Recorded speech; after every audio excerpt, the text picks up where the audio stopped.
In this video, we're going to continue our discussion of top-down parsing algorithms with another strategy called predictive parsing. So predictive parsing is a lot like recursive descent. It's still a top-down parser, but the parser is able to predict which production to use, and it's never wrong. The parser is always able to guess correctly which production will lead to a successful parse, if any production will lead to a successful parse. And it does this in two ways. First of all, it looks at the next few tokens, so it uses look ahead to try to figure out which production should be used, so based on what's coming up in the input stream. But also it restricts the grammars. So this only works for a restricted form of grammars. And the advantage is that there's no backtracking involved. And so the parser is completely deterministic. It will never try alternatives. Now, predictive parsers accept what are called the LLK grammars. And this is a really cryptic name, and so let me explain it. The first L stands for left to right scan.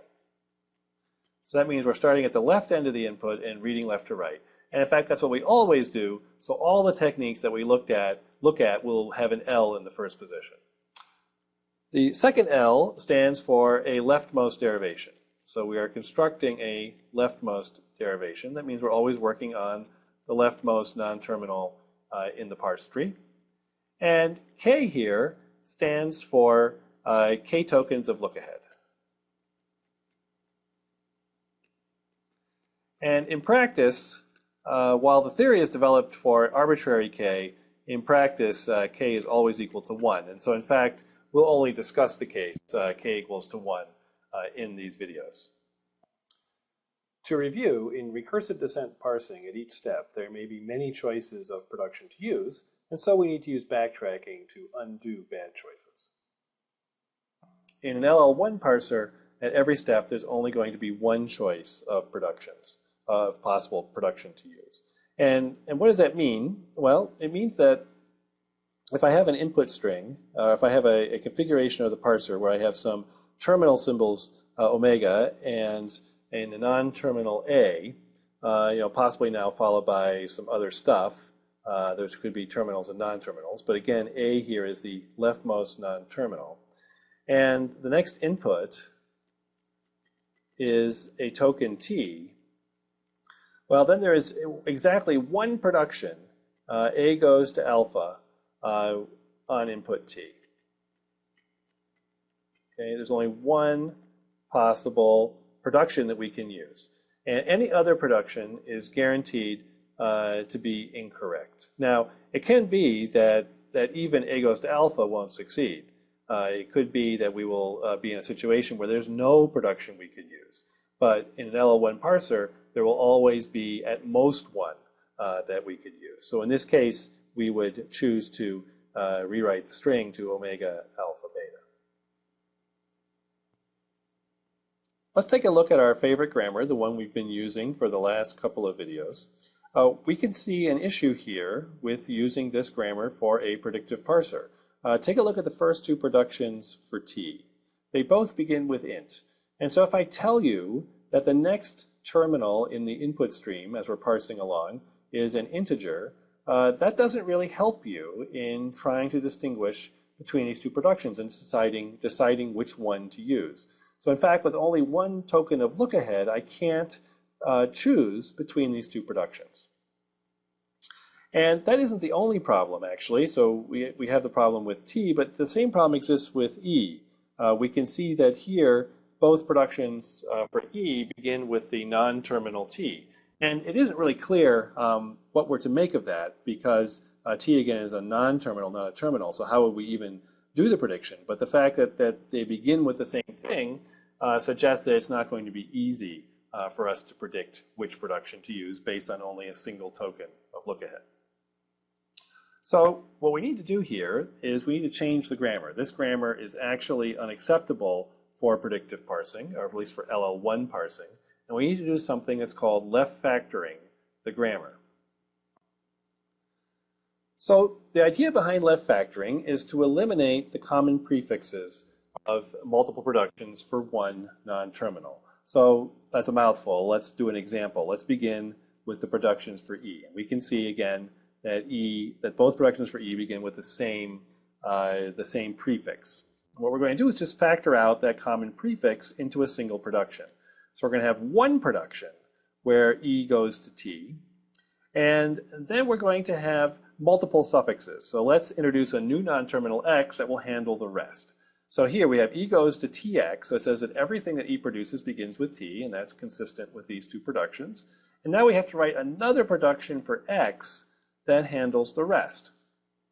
And what would that be? Well, one possibility is that we're in this production, we need to have a plus E, and then in this production there's nothing. So that's easy to handle. We write one possibility for X is that it goes to plus E, and the other possibility is that it goes to epsilon. And now you can see the general idea. We factor out the common prefix. We have one production that deals with the prefix, and then we write, and we introduce a new non-terminal for the different suffixes, and then we just have multiple productions, one for each possible suffix. And you can see what this is going to do. This is effectively going to delay the decision about which production we're using. So instead of having to decide immediately which production we're going to use for E, here in this grammar, we wait until we've already seen the T, whatever is derived from the T, and then we have to decide whether the rest of the production is a plus E or the empty string. Let's do the other set of productions. So we have T goes to, and now the common prefix is int that we want to eliminate. So we're going to have just one production that begins with int, and then we'll have a new non-terminal to stand for the various possible suffixes. And now here we also have another production that doesn't have anything to do with int, and so we just leave that one alone. That production just stays here. Because it already begins with something different, we won't have any trouble predicting between these two possible productions. And now we have to write the productions for Y. And again, we just take the suffixes of the productions that we left factored and write them down as alternatives. So one is empty and the other one is times T. So we wind up with times T or epsilon. So here's the left factored grammar now typed out neatly. And we use this grammar to construct a parsing table. And let's not worry right now about how we got this table. I'm not going to give the algorithm right now. But let's just say that we got it somehow. And what I'm going to explain is how we use the table. So one dimension of the table is the current leftmost non-terminal in the parse tree. So that's on the rows. And then the columns represent the next input token. So the next token in the input stream. And then the entry is the right-hand side of the production to use. So which production that we should use at that point in the parse. That's the production that's predicted. So let's do an example. So let's look at the eInt entry. So this entry right here.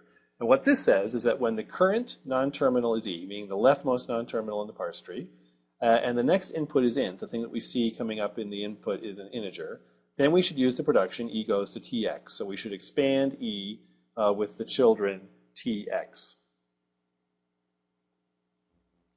Let's do another example. So when the current non-terminal is Y, and the current token, the current input is plus, then we should use the production Y goes to epsilon.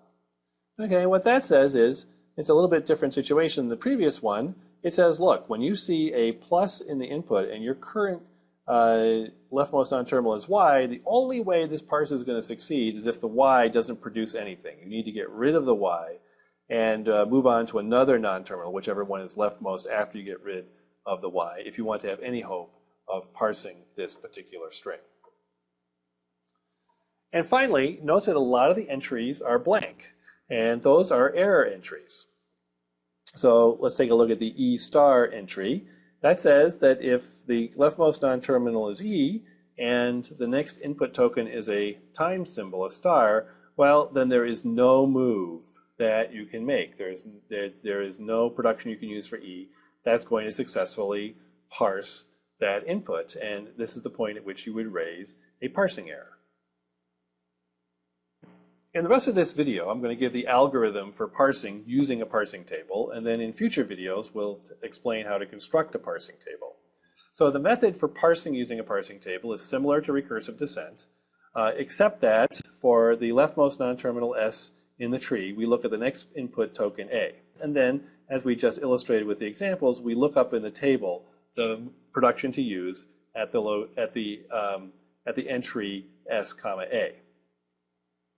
And instead of using recursive functions to trace out the parse tree, we're going to have a stack of records that can record the frontier. And so at any point in the parse tree, we will have some non-terminals that have yet to be expanded. Those are always at the frontier, at the current leaves of the parse tree. And also there are some terminals that we have yet to match against. And those will all be recorded on a stack. And the important property of the stack is that the leftmost pending terminal or non-terminal is always at the top of the stack. So either the terminal we're trying to match or the non-terminal we're trying to expand will always be on top of our stack. We'll reject if we reach an error state. So if we look up one of those empty entries in the table, we will reject the string.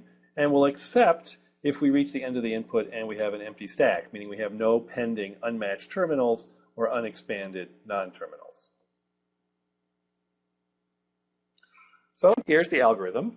We initialize the stack to just the start symbol S and the special symbol $. And $sign is not part of the alphabet, or you could think of it, we extend whatever our alphabet is with a new symbol called $. $sign marks the bottom of the stack, and you can think of it also as marking the end of input.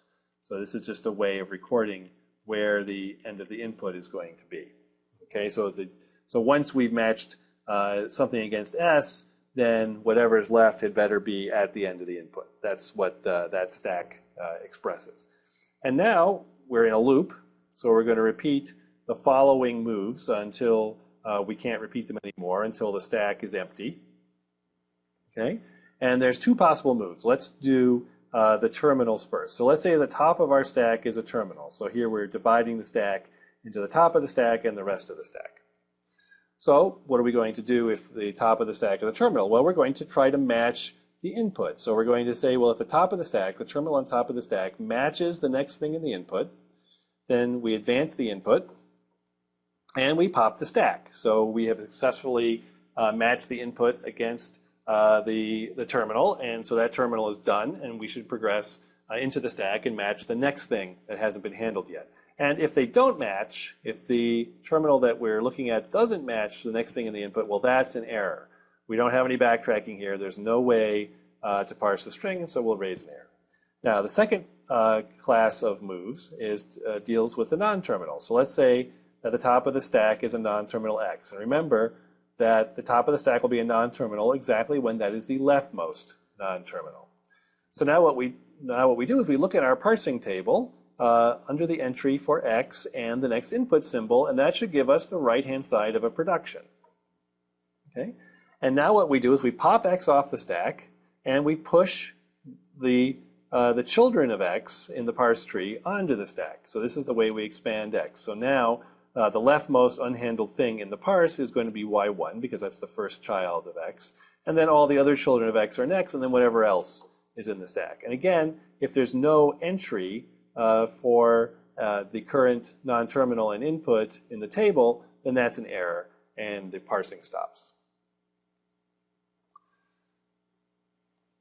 So let's work through an example using our parsing table. And you might want to refer back to the parsing table. I have not included it here because there isn't space for it. But I'll work through it, and you can go back and look at it at some point and convince yourself that I made the right moves. So initially, our stack is E $. So E was our start symbol, and $, is our end of input symbol. And our input, we're going to try to parse the input int times int. That's what we want to parse. And then, of course, we have our new symbol $. We'll tack that on to the end of the input. And if all goes well, the $sign on the stack will match up against the $sign at the end of the input. Again, $sign here is just a way of marking the end of the input and expressing that we need to parse the entire input. And so now, if you look up the E int entry, so the first terminal in the next terminal in the input, and the leftmost non-terminal in our parse, you will see that the action we're supposed to take is to use the production e goes to tx. And let me over here at the same time construct our parse tree. Okay, so initially our stack, again, the stack is the frontier of the parse tree. Initially, all we have is the root of the parse tree, and that is its own frontier. It's just one symbol. We haven't processed it yet. And so E is on the stack. E is unexpanded in the parse tree. And now we're going to use the production E goes to Tx. And so we'll have T and X added as children. What happens next? Well, E is popped off the stack. T and X are pushed onto the stack. And now notice the frontier of the parse tree is Tx. These are the unprocessed leaves, either unmatched input or unexpanded non-terminals. And in fact, the stack records exactly which one is leftmost. So T is at the top of the stack, X is below it on the stack. Okay, well, we still haven't consumed any input. And now if we look at the T int entry, it says to use T goes to int Y. And so now we can expand T by int Y. And now what's going to happen is T is popped off the stack, int and Y are pushed onto the stack, and now notice the stack is int YX from top to bottom. The frontier of the parse tree is int YX. Okay? And now we have a case where we have a terminal on top of the stack, and so now we're going to try to match it against the first terminal in the input. And indeed they match, and so what happens is int is popped off the stack, and the terminal, the input pointer advances in the input. And here I've recorded that by just discarding the portion of the input that we've processed. So now we have times an int left to go, and the int has been removed from the stack. And so now what's on top of the stack is Y. Y is indeed the leftmost unprocessed thing on the frontier. And the table says that for non-terminal Y, on input times, we should use production Y goes to times T. So let's put that in here. And now what's going to happen, Y is going to be popped off the stack, times T is going to be pushed onto the stack, and now notice our stack is times T, X, and the frontier, the unprocessed frontier of the parse tree is times T, X. Okay? So now we have a terminal on top of the stack. It matches the next terminal in the input. So we pop the terminal off the stack, we advance the input pointer. Now we have T as our leftmost non-terminal. Int is the next thing in the input stream. And the table says, well, in this situation, we should use the production T goes to int Y.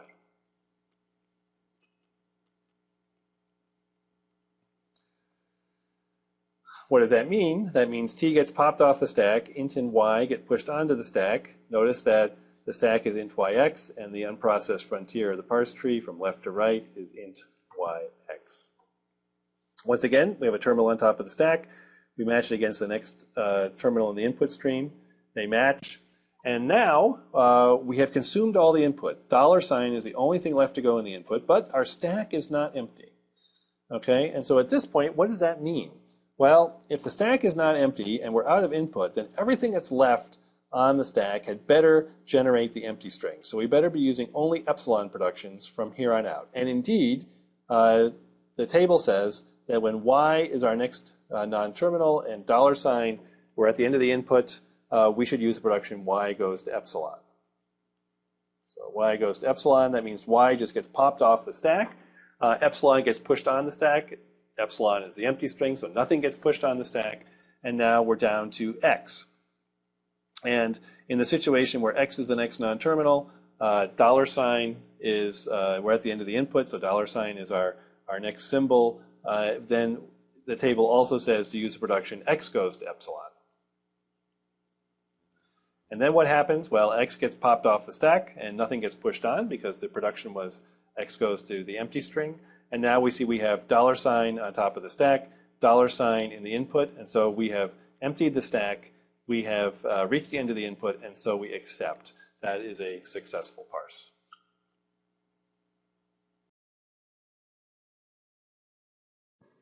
In the next few videos, we're going to talk about how to construct LL1 parsing tables. And in this particular video, we're going to begin by looking at how we build something called first sets.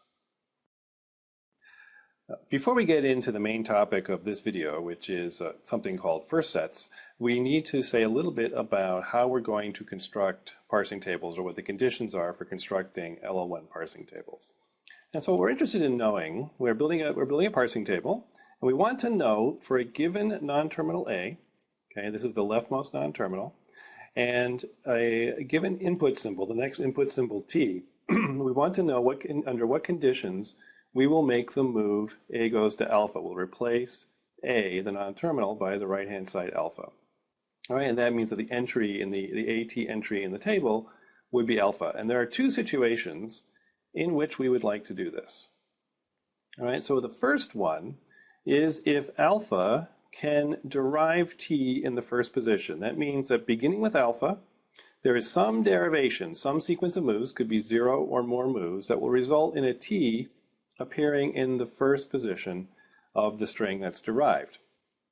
And if there is such a derivation, then using the move A goes to alpha at this point when T is the next input symbol would be a good idea, because then we would be able to match the T. Eventually alpha could generate the T, and then we'd be able to match the T and then continue with our parsing of the rest of the input. All right, so in this situation, when alpha can generate a T in the first position, we say that T is an element of the first of alpha. T is one of the things, there may be more things, but T is at least one of the things that alpha can produce in the very first position. One of the terminals, I should say, that alpha can produce in the very first position.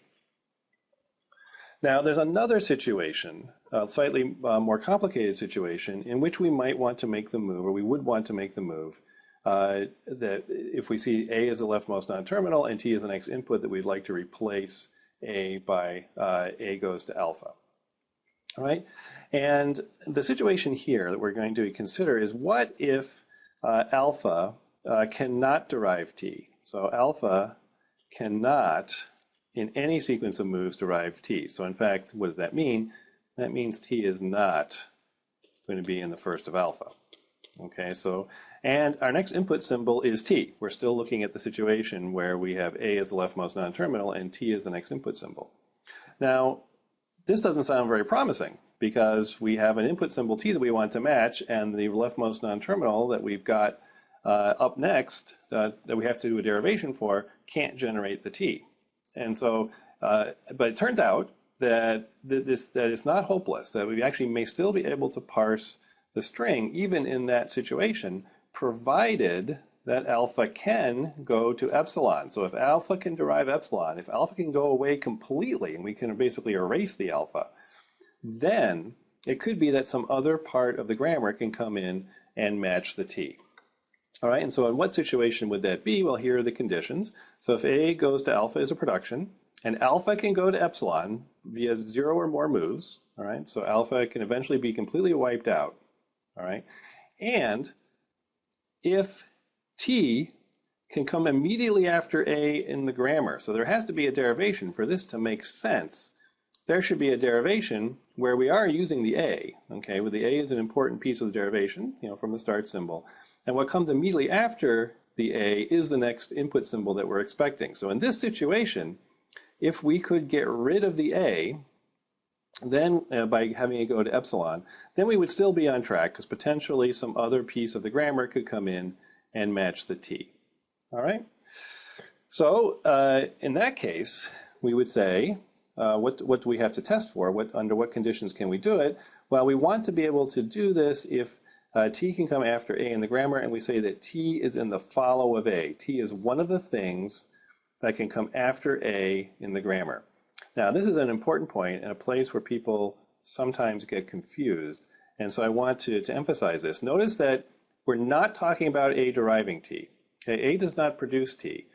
T appears in a derivation after A. Okay, so the A and the T here, it doesn't have anything to do with what A produces. This has to do with where A can appear in derivations. All right, so if the T can come after the A in a derivation, then we say that T is in the follow of A. All right, so in this video, we're going to focus on only this first part, the first sets. In the next video, we'll look at the follow sets, and then in the video after that, we'll talk about how to put it all together to build this parsing table. All right, let's focus now on our main topic for this video, the computation of first sets. So here, first of all, we have to have a definition of what a first set is. And so we're going to say for an arbitrary string, this is actually, X here is a string, it could be a single terminal, it could be a single non-terminal, or it could be a string of grammar symbols. All right, and if that X can derive T in the first position through some sequence of moves, then we say that T is a terminal here, is in the first of X. Okay, so all the possible terminals that can be derived in the first position will be in the first of X. Now, for technical reasons that will become clear in a minute, we also need to keep track of whether X can produce epsilon. All right, so even though epsilon is not a terminal symbol, if X can go to epsilon via 0 or more steps, then we'll say that epsilon is in the first of X. And this turns out to be needed. We need to keep track of whether whether things can produce epsilon in order to compute all the terminals that are in the first set of a given grammar symbol. All right, so now here's a sketch of the algorithm. So first of all, for any terminal symbol, well, the only thing the terminals can produce are themselves. So every terminal symbol, and here I should just say T is a terminal. So for every terminal symbol, it is in its first set just consists of the set containing only that terminal. All right, so now let's consider a non-terminal X. Okay, so here X is a non-terminal. And what can be the conditions when epsilon is in the first of X? Well, if there's a epsilon production, if X goes immediately to epsilon, then obviously X can produce epsilon, and epsilon should be in the first of X. But also, if X can produce any other right-hand side, all right, where everything on the right-hand side can go to epsilon, well, then the whole right-hand side can go to epsilon. So in that case, also, epsilon is in the first of X. And notice that this will only happen if it can only potentially happen if all of the AIs here are non-terminal symbols themselves. Obviously, if there's any terminal symbol on the right-hand side, then that production can never go completely to the empty string. Okay, it'll always produce at least that terminal. But if every non-terminal on the right-hand side can produce epsilon, meaning epsilon is in the first of all of those non-terminals, and there are no terminals on the right-hand side, then epsilon will be in the first of X. All right, and there's one other situation, and here's where we make use of the fact that we're keeping track of where epsilon can be produced. All right, so let's say that we have a production like this, okay, and let's say the first n symbols, A1 through AN here, can all go to epsilon. So this can all disappear, okay, and be replaced by the empty string. Well, what does that mean? So if we have a derivation like this, okay, and then through some number of moves, it goes to alpha, well, that means that X can, through a bunch of moves here, derive alpha itself. Okay, so X can go to alpha by wiping out all of the AIs, and I forgot to put the alpha here on the end. There should be an alpha after A sub n there. Okay, and what does this mean? Well, this means that anything that is in the first of alpha is going to also be in the first of X. All right, so if any prefix of the right-hand side can disappear, then the remaining suffix, the alpha, it doesn't matter what the alpha is left, then the first of alpha will be a subset of the non-terminal on the left-hand side, X in this case. All right? Okay. All right, so that is a definition of first sets and how you compute them. Okay, and we have to compute them for the terminals and for the non-terminals. All right, that's what these second two rules here cover, the non-terminals. And just notice, as I mentioned here at the beginning, that this is well defined for any other grammar sequence as well. I mean, excuse me, any other string in the grammar as well. If I know how to compute it for terminals and I know how to compute it for non-terminals, then I can compute it for arbitrary strings in the grammar as well. All right, so now let's do an example. Let's take a look at this grammar and let's see if we can compute the first set. So let's start with the easy stuff. Let's do the terminal symbols. All right, so for the terminals, it's really extremely straightforward. The first of plus is plus. The first of times is just times. Every terminal is has its first set. The first set of every terminal is just the set containing that terminal, and so on for the others. And this is not worth writing out. So it'll be the first of open paren will be just open paren. The first of closed paren will be just closed paren. And I think that is all. No, we have to do int as well. Okay. All right. So these are the first sets for the terminal symbols. And now let's look at something more interesting. Let's talk about the first of the non-terminal symbols. So what about the first of E? Well, if we look at the production for E, let's remember our rules.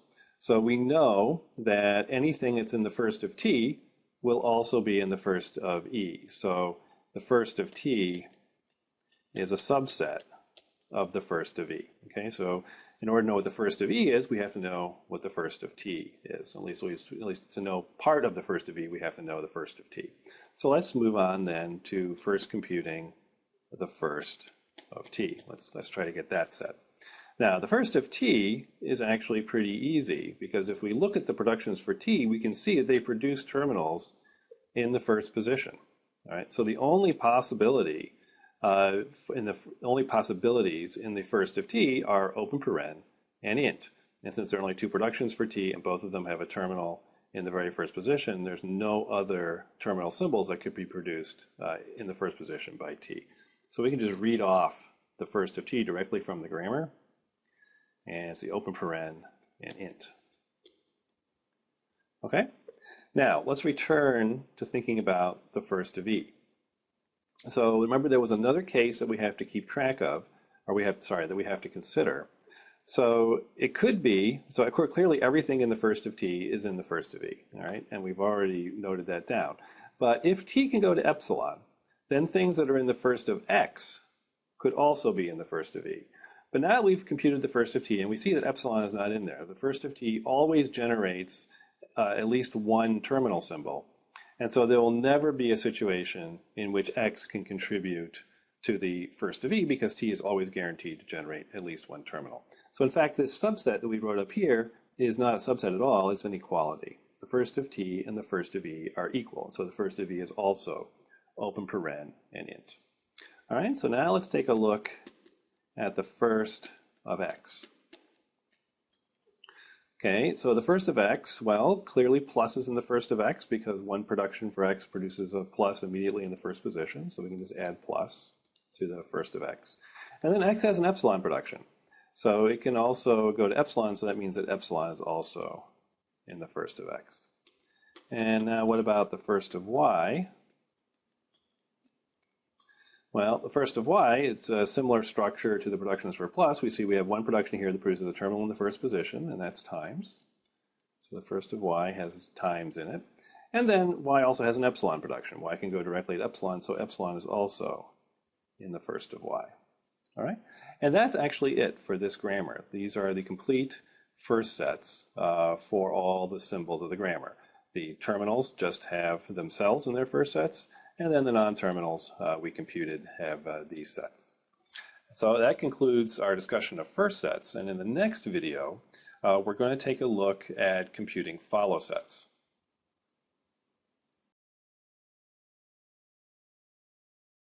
In this video, we're going to continue our discussion of the construction of LL1 parsing tables by taking a look at how we build the follow sets. So here's the definition of follow of X. And recall that the follow set for a given symbol in the grammar isn't really about what that symbol can generate. It really doesn't depend necessarily at all on what the symbol can generate. It depends on where that symbol can appear, where that symbol is used in the grammar. And we say that T is in the follow of X if there is some place in the grammar, some derivation, where that terminal T can appear immediately after the symbol X. Okay, and so for all such T, they make up the follow set of X. And here's some intuition about how we would compute follow sets. Let's say we have a situation where X goes to two symbols, A, B, all right?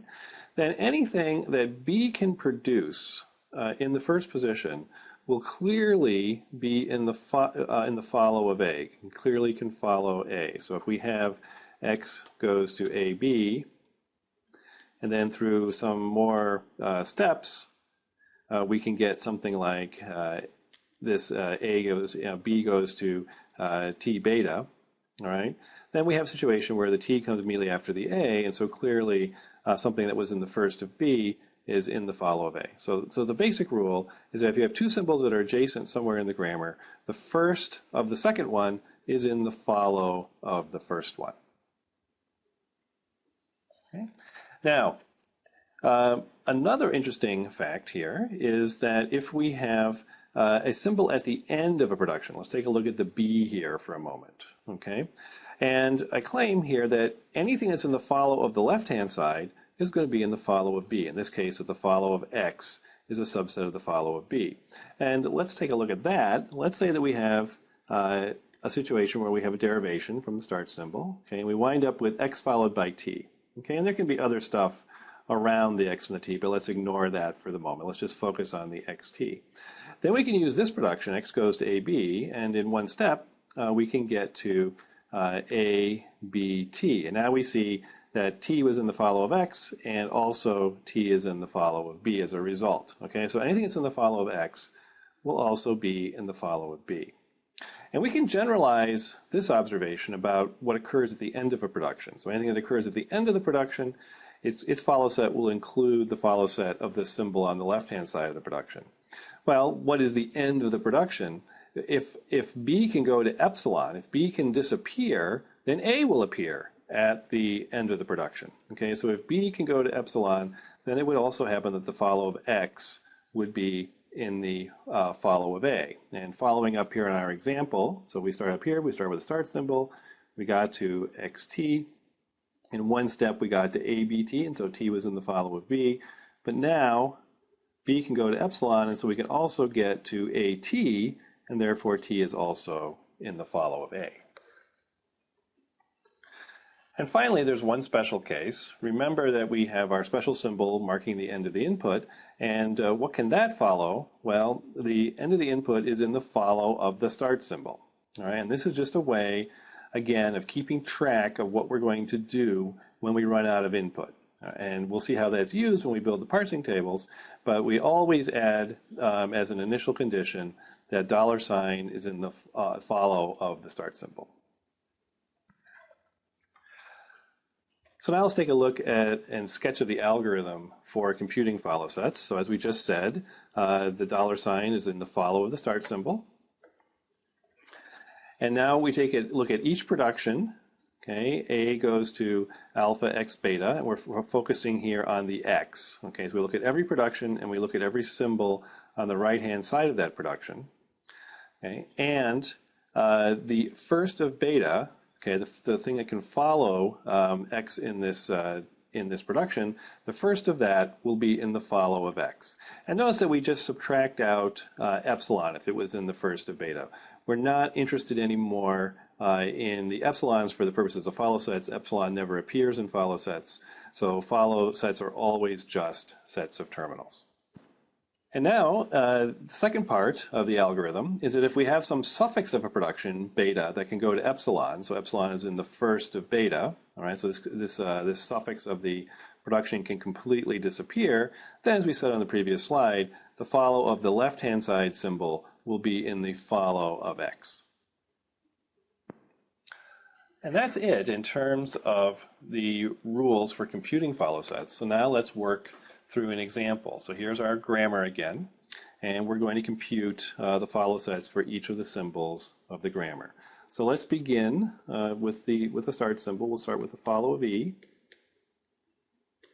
And by definition, we know that dollar is in the follow of E. So we get that one easily. And now the question is, what else can be in the follow of E?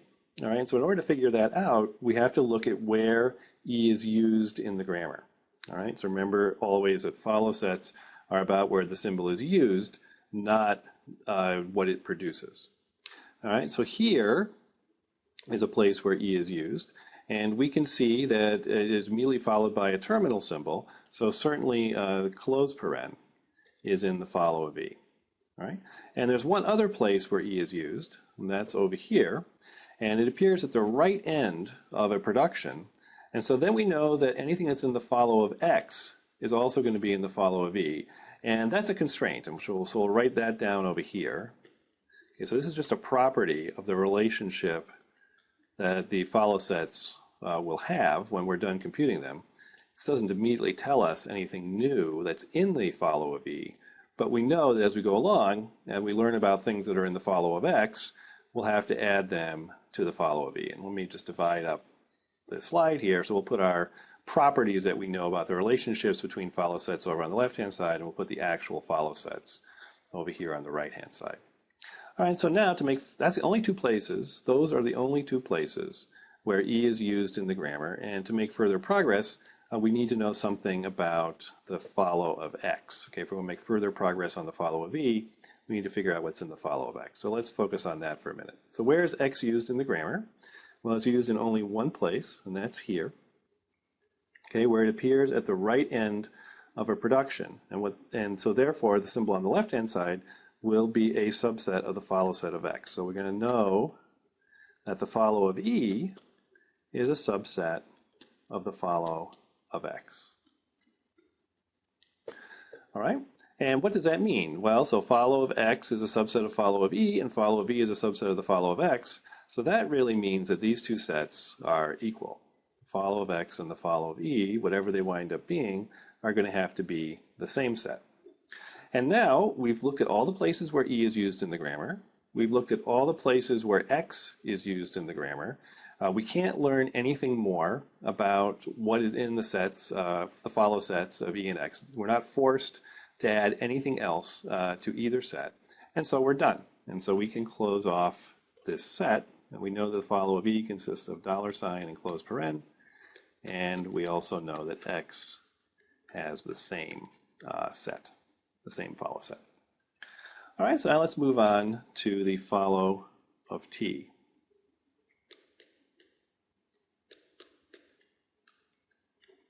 All right, so what's going to be in the follow of T? Well, again, we have to look at where T is used in the grammar. So T is used in two places. The first one is here in the first production. And so what's going to be in the follow of T? Well, it could be anything that is in the first of X, okay, because X comes immediately after T. And if we recall from the previous video, there were only two things in the first of X. One was plus. So plus is definitely in the follow of T. And let's just review, excuse me, how that can happen. So we can go from E to TX, okay, using the first production. Now we see the X comes after the T. And then in one more step, we can go to T plus E. And now we have a derivation where plus follows T. And that's how that's why plus is in the follow of T. All right. So the other thing that was in the first of X was epsilon, because there's an epsilon production for X over here. But remember that we're not interested in, we don't include epsilon in follow sets. And so X doesn't contribute anything else to the follow of T. But since X can go to epsilon, remember what that means. That means that over here, looking back at this first use of T again in the grammar, this X can disappear. All right? And that means that anything that is in the follow of E is also in the follow of T. Now we already know the follow of E, so we can just add those things in, okay? And let me write that down over here just so we don't forget it. So the follow of E is a subset of the follow of T. Okay, we won't really need this fact again, but useful to write it down perhaps. All right, and now we're done with this use of X. We've included everything implied by this production that we can in the follow of T. And so now we have to look at the other place where T is used, and that's over here, okay? And so here we're going to see that T is at the right end of a production. So anything that is in the follow of Y can also be in the follow of T. All right, so the follow of Y is going to be a subset of the follow of T. All right.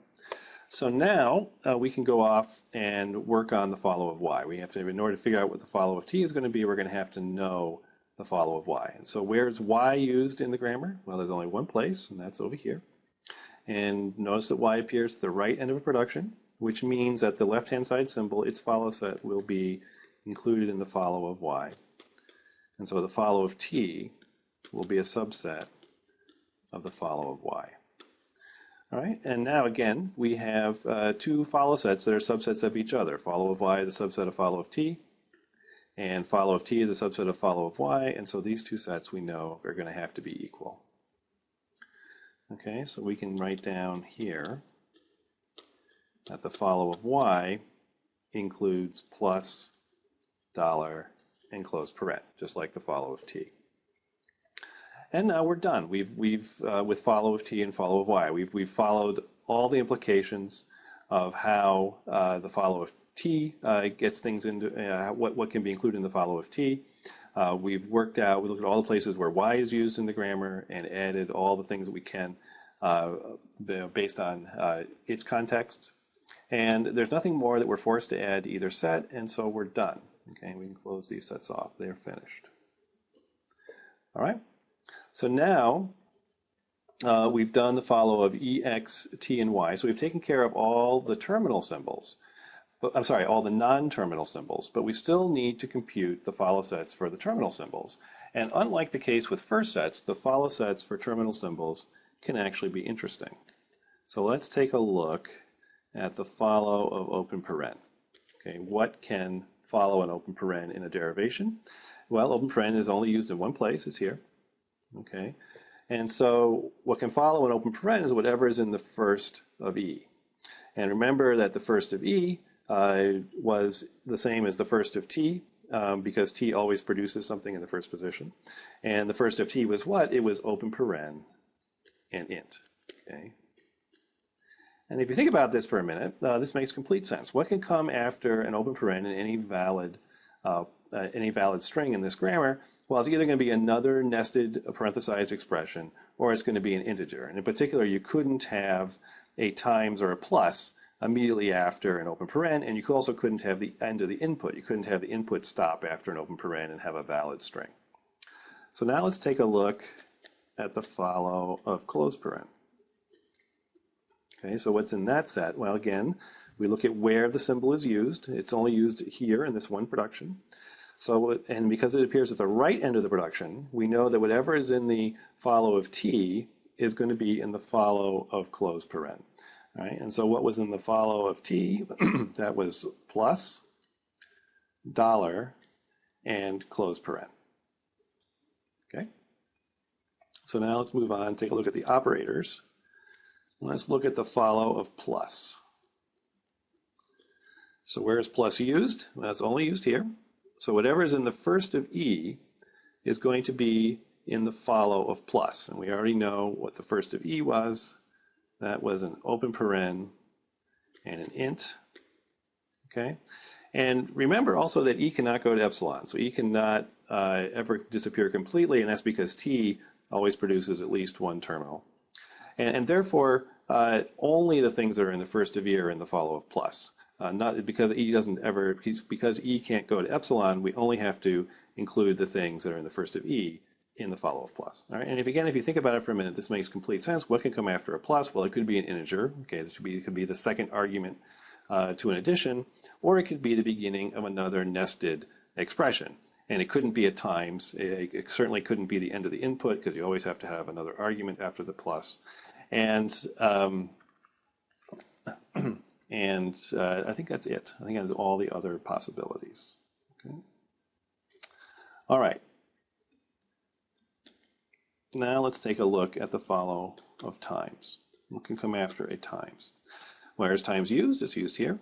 So things that are in the first of t are going to be in the follow of times again. All right, and that we already know what that is. That's the same as the first of e. That's open paren and int. And again, this makes complete sense. What can come after a times? It's either the beginning of another nested expression or an integer. It's certainly not a plus or the end of the input. Okay, and again, t cannot go to epsilon, and so that's the only thing. Those are the only things that can be in the follow of times. And then we just have one more symbol to go.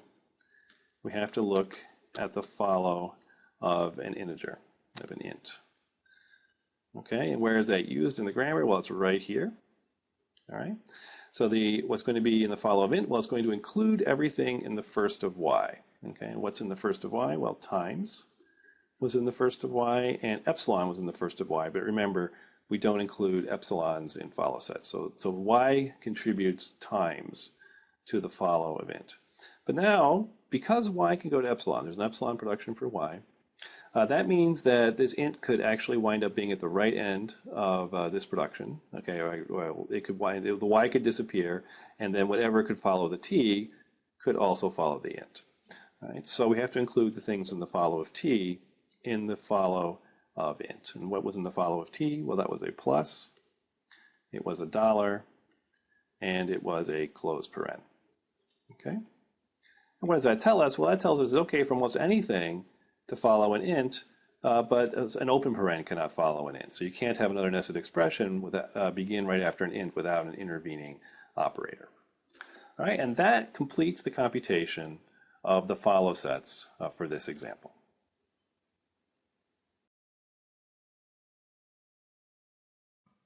In this video, we're going to put together what we've learned about first and follow sets to construct LL1 parsing tables. Our goal is to construct a parsing table T for a context-free grammar G. And this is done by production. So we're going to do this one production at a time.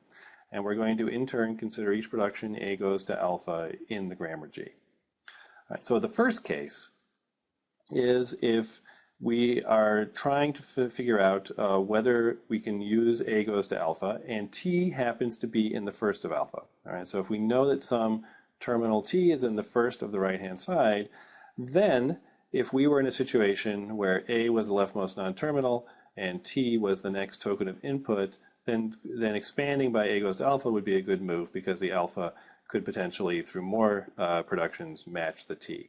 And so we'll add to the parsing table at the AT entry the right-hand side alpha. All right, the other situation that we're interested in is what if we need to get rid of the A? Okay, so if the A cannot possibly match the T, all right, so let's say the T is not in the first of alpha, or we have some other situation where we want to erase the A, well, then it would be okay to use production A goes to alpha, provided that alpha can actually go to epsilon, so alpha can go away completely, all right, so we can eliminate all trace of the A. And T follows A in the grammar. So T is able to come after, T is able to come after A in some derivation. So if T is in the follow of A and the right-hand side of the production can go to epsilon, then we add the move that when A is the leftmost non-terminal and T is the next input, we can expand A by A goes to alpha. And finally, a special case for $, because $, is technically not a terminal symbol. If we're at the end of the input, okay, so we have some stuff left on the stack. In particular, we have the non-terminal A is still our leftmost non-terminal, but we've run out of input. Well, then our only hope is to get rid of the A completely, and so we want to pick a production for A that can go to epsilon. So we look for a production A goes to alpha, where epsilon is in the first of alpha, and $, can follow A in a derivation. So that is the procedure, or those are the rules for constructing a parsing table. And now let's work through an example. So here's our favorite grammar that we've been looking at for the last few videos. And now let's take a look at what the parsing table will look like. All right, and the parsing table will consist of columns that are labeled by the terminal symbols of the grammar. All right, so here we'll have open paren, close paren, plus, times, and int. And then the rows will be labeled by the terminal symbols. So we'll have E, T, X, and Y. All right, and now we're just going to take each production and apply our rules and see what entries in the table we create. All right, so when would we use E goes to TX? All right, well, so the first thing to observe about this production is that it cannot produce epsilon on the right-hand side. So TX always produces at least one terminal, and so the second case where we're interested in whether the production can go to zero, as it could go to epsilon, is not going to apply. All right, so we just have to consider what it can generate in the first position. So the only things that this production can generate in the first position are things that are in the first of T, which are open paren and int. So there are two situations in which we'll use the production E goes to TX. That is, if E is the leftmost non-terminal and the next input is an open paren. Okay, and the other one is that if the next input is a int. Right.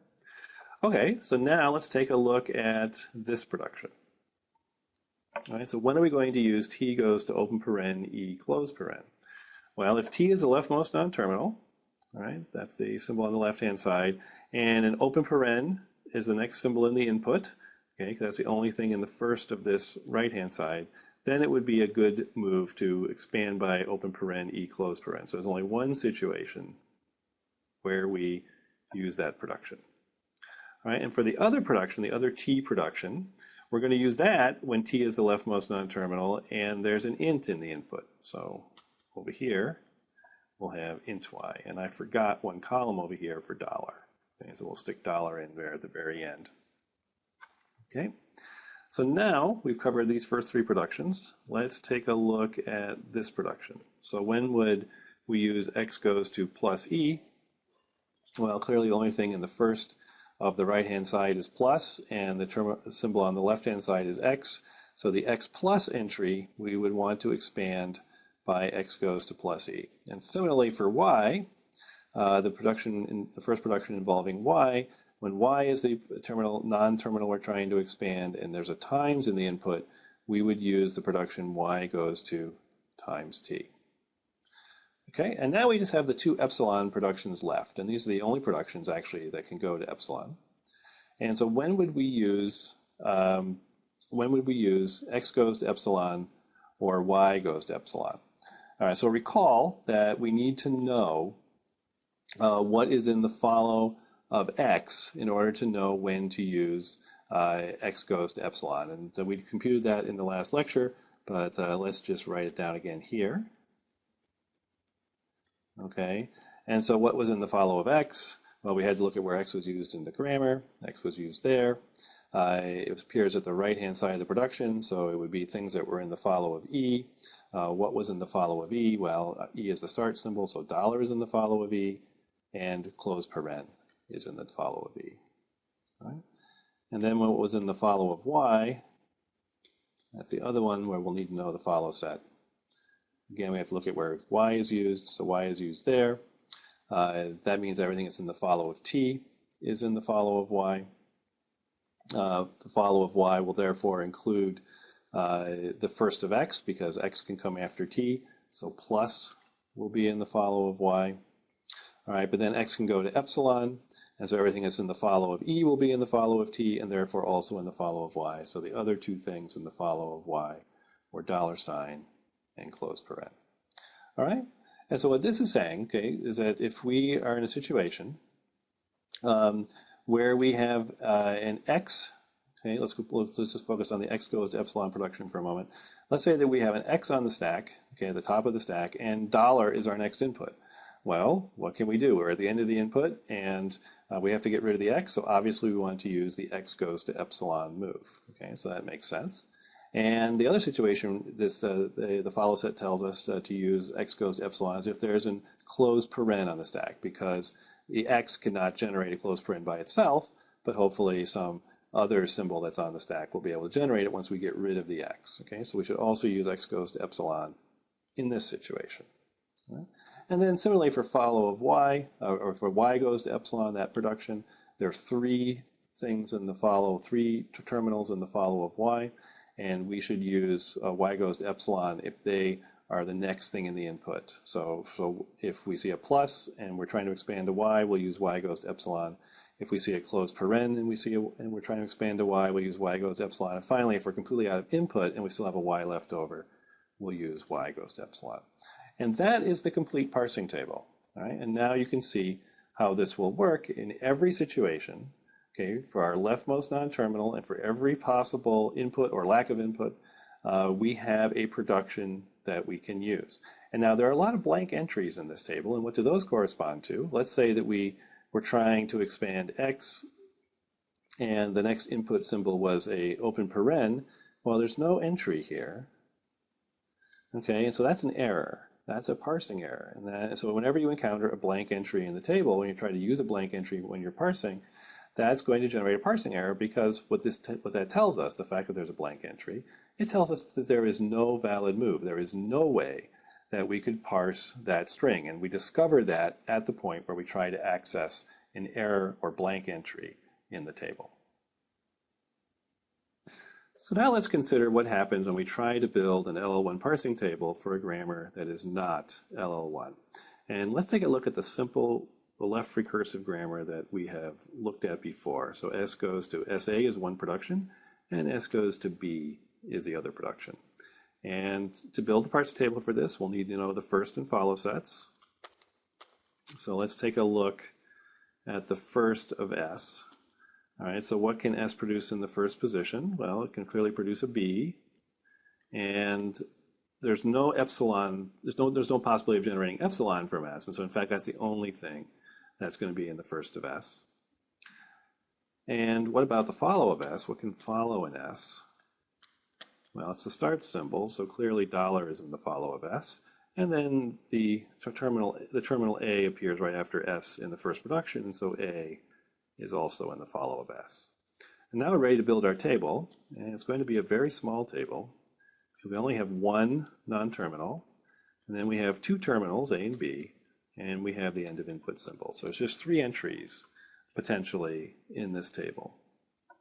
All right, and so now let's take each production and see where we should put it. So let's just take a look at the second production first, because that's, well, for no particular reason. So we have S goes to B. When should we use that? Well, clearly, if we see a B in the input, this would be a good one to use because the first of the right-hand side includes B. All right, so S goes to B would be used if we see a B in the input. And now what about S goes to SA? Well, here, again, this can't generate epsilon, so we're only interested in what it can produce in the first position. And once again, the first of S is just B. And so we'd also have the move, in the SB entry, we would have the move S goes to SA.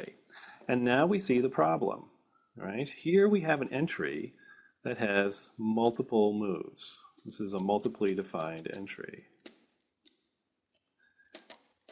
Okay. And what does that mean? Well, that means if we see an S if we have an S that we want to expand, okay, we're trying to, if S is our leftmost non-terminal, so at the top of the stack, and B is our next input symbol, all right? This table doesn't tell us exactly what move to make. It's not deterministic. It says there's 2 possible moves that we can make.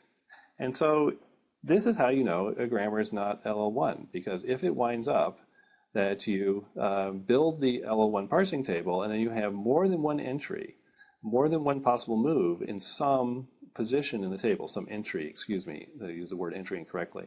So if you wind up, let me say that again. If you build the table and some entry in the table has more than one move in it, then there's not a unique move for every situation for the parser, and that grammar is not LL1. So as we just said, if any entry is multiply defined in the parsing table, then the grammar is not LL1.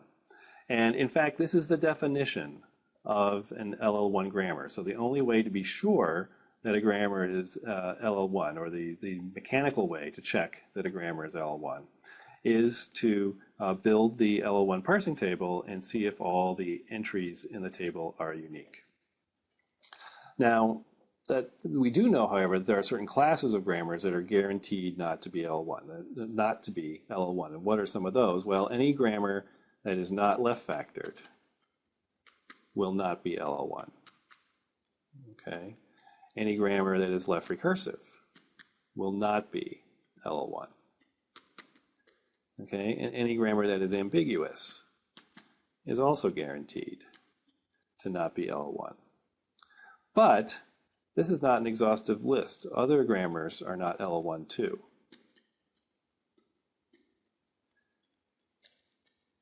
So in particular, if a grammar required more than one token of look ahead, it would not be LL1. But even that isn't a complete list. There are even grammars beyond that that are not going to be LL1.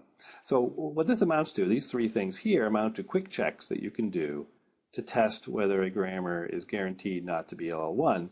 But if just because a grammar is left factored and it is not left recursive and is unambiguous, that doesn't guarantee that it's LL1. And the only way to know for sure is to construct the parsing table and see if all of the entries in it are unique. And unfortunately, it turns out that most programming languages, their context-free grammars, or the grammars that describe most programming languages, are not LL1. And the LL1 grammars are too weak to actually capture all of the interesting and important constructs in commonly used programming languages. And there are more powerful formalisms for describing grammars and or practical grammars, and we're going to be looking at those in future videos. It turns out that they build on everything that we've learned here over the last few videos for LL1 grammars, so none of that will be wasted, but they assemble those ideas in a more sophisticated way to build more powerful parsers.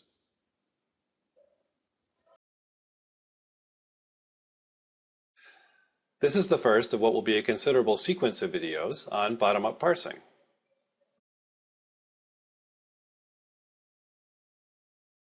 The first thing to know is that bottom-up parsing is more general than deterministic top-down parsing.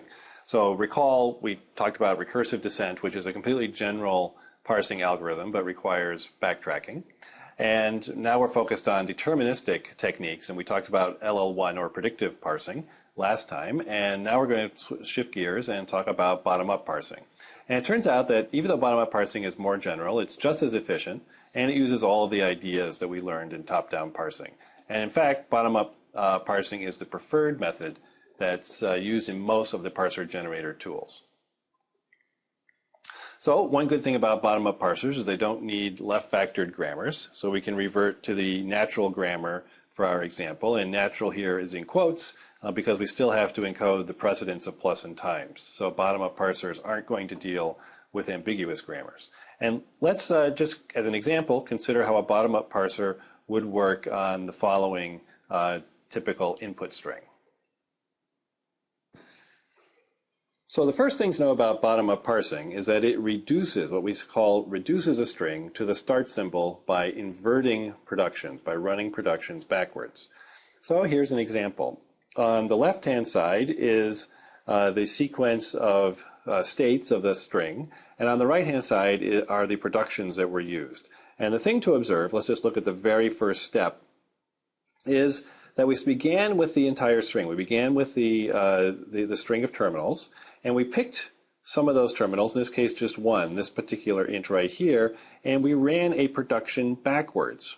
We replaced the int here by the left side of the production. We matched the right side of the production int, and we replaced it by the left side. So int went backwards here to t. And then in the next step, we took int times t, this substring of the string that we're working on, and we replace it by the left-hand side of this production. Int times t was replaced by t. And so on. At each step here, we're matching some portion of the string, and I'm underlining the portion that's being replaced at each step. And we're running, and that matches the right-hand side of some production, and then we're replacing that substring by the left-hand side. And finally, this entire string here is replaced by e. And we wind up at the start symbol. So we began with an input string. This is our input string up here, our input string of tokens. And we end with the start symbol down here. And if you read the moves in this direction, if you start at the bottom and read towards the top, well, these are just productions. And in fact, this whole thing is a derivation. This is just a normal derivation going from bottom to top. But in this direction, when we run it backwards, beginning with the string towards the start symbol, we call these reductions. And I haven't told you exactly how we decided what reductions to do, and you might wonder, well, how did I know to do this particular sequence of reductions? Well, here's another interesting property of bottom-up parsing. So if you read the productions backwards, they trace a rightmost derivation. So if we begin here with e, so remember, the parser is actually going in this direction. So this is the direction of parsing here. But now we're going to look at the steps the parser took in reverse, and we're going to see that it was, in fact, a rightmost derivation. So here e went to t plus e. Well, e was the only non-terminal. But then e here is the one that's expanded. It's the rightmost non-terminal. And then this t is expanded. It's also the rightmost non-terminal to get int. And now this t is the rightmost non-terminal. It's expanded to get int times t. And then this is the only and rightmost non-terminal. And so we wind up with the whole input string int times int plus int. And this leads us to the first important fact about bottom-up parsing, which is that a bottom-up parser traces a rightmost derivation in reverse. All right, so if you're ever having trouble with bottom-up parsing, it's always helpful to go back to this basic fact. A bottom-up parser traces a rightmost derivation, but it does so in reverse by using reductions instead of productions. So here's the series of reductions again shown on the left, and here is the parse tree that's constructed from those reductions. And this is actually, I think, a very helpful picture if we animate it to see the sequence of steps and to see what a bottom-up parser is really doing. So here we begin with the input string over here, and we show the same input string here. And now we're going to just walk through the sequence of steps that the bottom-up parser takes, a series of reductions, and show how it builds an entire parse tree. And the basic idea is that at each step we're performing a reduction. And remember, when we do a reduction, we replace the children of the right-hand side of some production by its left-hand side. And just like when we were doing top-down parsing, we would make the right-hand side the children of the left-hand side. Well, we'll do the same thing here. So here's the child in the input, and then we make t its parent. And now you can see what's going to happen. A top-down parser begins with the start symbol and produces the tree incrementally by expanding some non-terminal at the frontier, at a current leaf of the partially constructed parse tree. The bottom-up parser is going to begin with all the leaves of the eventual parse tree, the entire input, and it's going to build little trees on top of those. And it's going to be pasting together all of the subtrees that it's put together so far to build the complete tree. Let's walk a few more steps and see how that happens. So in the next step, we go from int times t to t, and so int times and the subtree rooted at the other t become children of this non-terminal t. And you can see we've taken these three subtrees here and pasted them together into a larger tree. So as we go through the parse, bigger and bigger portions of the original input are going to be pasted together into larger and larger trees.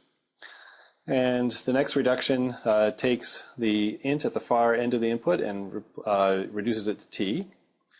And that gets reduced to e. And then at the very end, the three remaining subtrees are all pasted together into one parse tree for the whole thing with the start symbol as the root. So to summarize, a bottom-up parser traces out a rightmost derivation in reverse, and it builds a parse tree by combining small parse trees into larger ones. It proceeds bottom-up. Instead of expanding out from the start symbol top-down, it builds from the leaves of the tree up towards the root.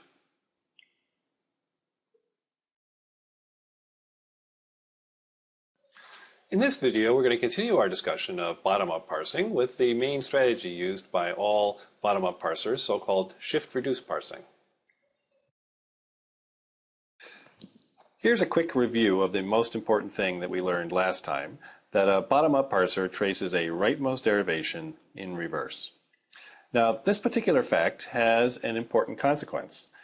So let's think about a state of a shift-reduce parse where we have some strings alpha, beta, and omega. And let's assume that the next reduction is going to be to replace beta by x. Okay, so remember we're running productions backwards. Then I claim that omega has to be a string of terminals. And why is that? Well, if you think about it, if this is a rightmost derivation in reverse, then when x is replaced, when we take this, if we look at the forward step instead of the backward step, so remember the parser is running this way, replacing beta by x, but if we think about the rightmost derivation in the other direction, then x has to be the rightmost non-terminal, which means there are no non-terminals to the right of x, and so all the characters, all the tokens or whatever it is in this string have to be terminal symbols. Now it turns out that those terminal symbols to the right of the rightmost non-terminal are exactly the unexamined input in bottom-up parser implementations. That is, if I have alpha x omega and and X is my rightmost non-terminal, then this is the input that we haven't read yet. This is unexamined input. And it's going to be useful to mark where we are in the parse, where our input focus is. And we're going to do that by using a vertical bar. So we're going to just drop a vertical bar between the place where we've read everything to the left, and we've actually been working on this. So this stuff to the left here can be terminals and non-terminals, and the parser has seen all of that stuff. And the stuff to the right is stuff that the parser hasn't seen yet. We don't know what's out there, although we do know it's all terminal symbols. And the vertical bar is just going to mark the dividing line between the two substrings. To implement bottom-up parsing, it turns out we only need two kinds of actions, shift moves and reduce moves. And we've already talked somewhat about reduce moves, and so we have to introduce shift moves. So let's do that now. So a shift move reads one token of input, and we can explain that or represent that by moving the vertical bar one token to the right. So if our input focus is here and we want to read one more token of input, then we just move the vertical bar over, and this signifies that now the parser knows about that next terminal symbol, and now it can start working on it. It can do things with it and match against it for the purposes of performing reductions. Again, the stuff out here to the right of the vertical bar the parser hasn't seen yet. And then a reduce move is to apply an inverse production at the right end of the left-hand string. So if we have a production, A goes to XY, and we have X and Y here immediately to the left of the vertical bar. So this is our focus point. Okay, and X and Y, the right-hand side of the production is right there. Then we can do a reduction. We can replace that right-hand side by the left-hand side. And this is a reduce move. Here is the example from the last video, and this is exactly the example, just showing the reduce moves, now with the vertical bar also shown. So this shows where the input focus was at the point where each of the reductions was performed. And what's missing, of course, now we know, is the sequence of shift moves. So here is the sequence of shift moves and reduce moves that take the initial input string to the start symbol. So let's walk through this in more detail. So we're going to go step by step, and we're going to show each shift and each reduce move. And now, in addition to our input string down here, we also have a pointer showing where in the input we are. So initially we haven't seen any of the input, and our input pointer is to the left of the entire string. So the first move is to do a shift. And then we do another shift, and then we do another shift. And now, just looking at the example from before, if you look back at that example, you know the next thing we need to do is a reduce. And remember, we're only allowed to reduce to the left of the arrow. So we can only reduce over on this side of the arrow. So we always have to have read enough of the input before we can perform a reduce move. And then we perform another reduce move. Okay. And then it turns out the next thing to do is two shift moves, and we haven't explained yet how we know whether to shift or reduce. We're going to get there. I'm just showing that there exists a sequence of shift and reduce moves that succeed in parsing this example. Now we've shifted the entire input onto this. We've shifted over the entire input, so there's no more input to read, and now all we can do is reduce moves. But fortunately, there is a sequence of reduce moves from this point that we can perform. So here we reduce int, and then we reduce t plus t. Oh, forgot. We first reduce t to e, and then we reduce t plus e back to the start symbol. It turns out that this left string, the stuff to the left of the vertical bar, can be implemented by a stack. And that's because we only do reduce operations immediately to the left of the vertical bar. So it's always some suffix of the string to the left of the vertical bar where the reduction is happening. So what a shift move then does is to push a terminal onto the stack. It reads one token of input and pushes it on the stack. And then a reduce pops some number of symbols off of the stack. That's the production right-hand side. And then it pushes one non-terminal onto the stack. That's the production left-hand side. Now it can happen that in a given state that more than one action, shift or reduce, may lead to a valid parse. So in particular, if it's legal to shift or reduce, if you could do either one of those things, then we say there is a shift-reduce conflict. The parser could either read one token of input and push it on the stack, or it could perform a reduction. If it's legal to reduce by two different productions, then there is what is called a reduce-reduce conflict. Okay, so reduce-reduce conflicts are always bad, or almost always bad. They indicate usually some kind of serious problem with the grammar. Shift-reduce conflicts are not good, but they're often easier to remove. So if you have reduce-reduce conflicts, particularly when you're building your grammar for cool, then you're doing something seriously wrong. If you have shift-reduce conflicts, then that's almost to be expected because you're probably going to need to use precedence declarations to remove them, and we'll talk about that some more in another video. But in general, if you have either one of these conflicts, it means that there's some state in which the parser doesn't know what to do, and you either need to rewrite the grammar or give it a hint as to what it should do in order to successfully parse your language.